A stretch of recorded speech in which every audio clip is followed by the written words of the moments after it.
Hi friends, నా స్టైల్లో KFC chicken ఎలా చేసుకోవాలో చూద్దాం రండి. అల్లం వెల్లుల్లి పేస్ట్, 2 స్పూన్స్ కారం, 2 స్పూన్స్ సాల్ట్, 1 స్పూన్ పసుపు బాగా కలుపుకోవాలి. 3 కలిసేలాగా బాగా కలుపుకోవాలి. ఉప్పు, కారం, పసుపు, అల్లం వెల్లుల్లి పేస్ట్ బాగా కలిసేలాగా కలుపుకోవాలి. కలుపుకున్న మిశ్రమాన్ని చికెన్ పచ్చిని బాగా కలుపుకొని చేసుకొని ఆటికి పట్టించాలి. బాగా వాటిని పెట్టుకొని బాగా పట్టించాలి. ఎంత బాగా పట్టిస్తే అంత బాగా రుచిగా ఉంటాయి.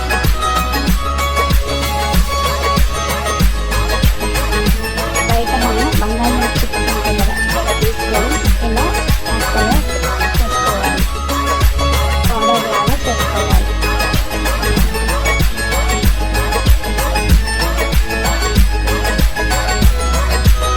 ఇలా పెట్టుకొని ఆ పౌడర్ని దొడ్డులో ఇసుక వేసుకొని వేసుకోవాలి. ఆ 2 బట్టి చికెన్ వేసుకొని ఎగ్ను చేసి తర్వాత చికెన్లో